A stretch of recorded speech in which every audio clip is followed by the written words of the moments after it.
llega el momento de un clásico, los números y las caras del día. Y arrancamos con el primero de los dos números de hoy.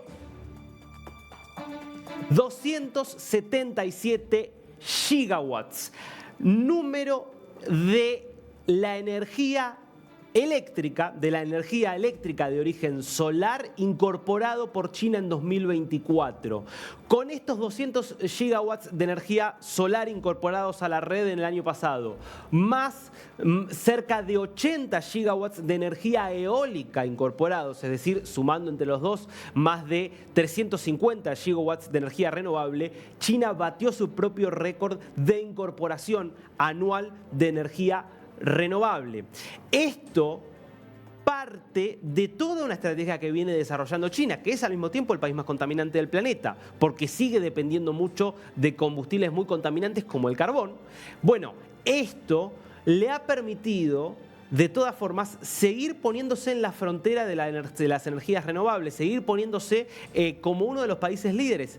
¿Por qué? Porque se había planteado como objetivo llegar al año 2030 con una generación total de 1.200 gigawatts de energía renovable. Bueno, hoy, a partir de lo que logró incorporar el año pasado, ya está en cerca de 1.300 gigawatts.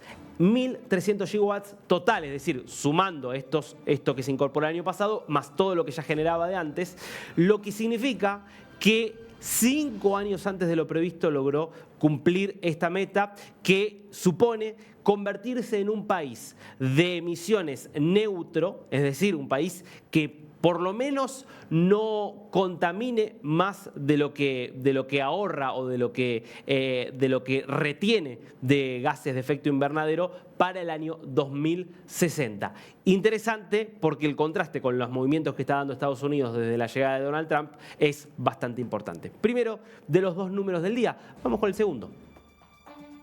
100.000 años. 100.000 años es lo que preservará gases y residuos contaminantes de energía nuclear Suecia, a partir de la construcción de un reservorio especial que se va a hacer a unos 150 kilómetros de la ciudad de Estocolmo, en una región que está ubicada cerca de la capital. Va a ser una obra de más de 1.000 millones de euros de costo.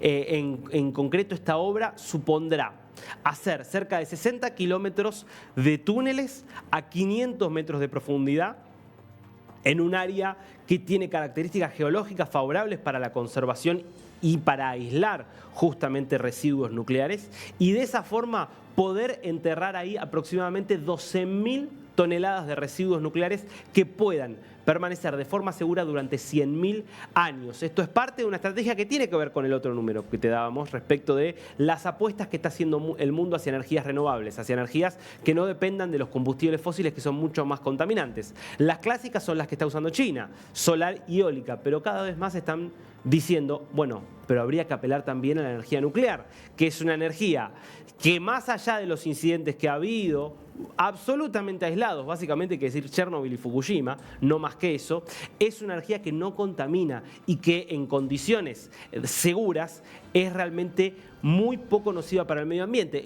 Uno de los problemas son los residuos nucleares. Bueno, Suecia aquí diseñando un plan para contener justamente esos residuos nucleares, al mismo tiempo que amplía su capacidad de generación eléctrica por vía nuclear con la creación de 10 nuevos reactores nucleares de aquí hacia los próximos años. Esos son los números del día. Pasamos a las caras de este martes. La primera.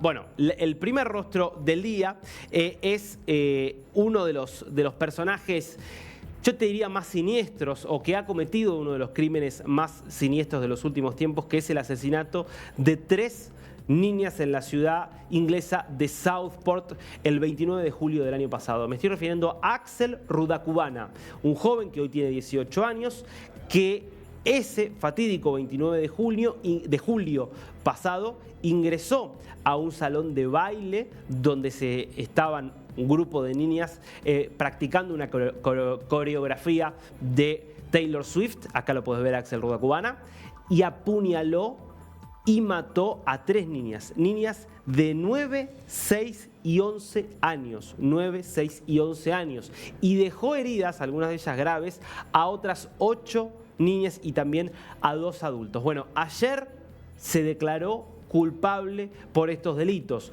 Un crimen que desató una ola de violencia nunca antes vista en Reino Unido, con ataques contra mezquitas, con ataques contra centros de refugiados y centros migratorios. ¿Por qué? Bueno, porque es un joven que no es inmigrante, pero es hijo de inmigrantes de Ruanda, y que se había dicho en un primer momento que era musulmán. Después las autoridades trataron de desmentir que fuera musulmán. Lo cierto es que por más que haya sido criado en una familia cristiana, le encontraron manuales de Al Qaeda en la casa, además de ricina, un químico utilizado como arma potencialmente de destrucción masiva, y eso es lo que tenía en su casa en Southport, Inglaterra. Bueno, un verdadero horror con este joven que sorprendentemente decide declararse culpable de la atrocidad que cometió.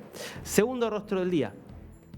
Yoon Suk Yeol, el ex, habría que decir, presidente de Corea del Sur. Más correctamente sería el suspendido presidente de Corea del Sur. Sometido a un juicio político, ¿por qué? Porque a finales del año pasado decretó una ley marcial que en los hechos establecía un golpe de Estado porque pretendía suspender todos los derechos civiles, todas las libertades y básicamente hacer que el control, se cerrara el Congreso y que el control absoluto lo tuviera el presidente a través de las Fuerzas Armadas.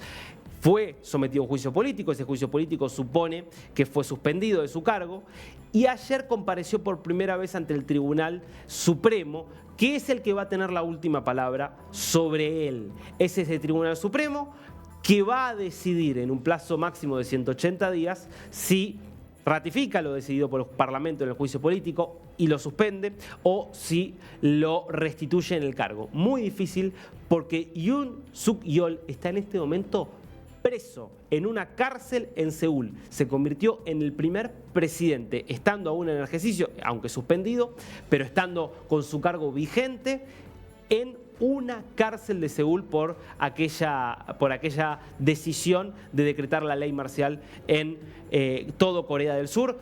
Muy difícil que pueda ser restituido en el cargo este presidente Yoon Suk Yeol, que intentó hacer un golpe de Estado en Corea del Sur.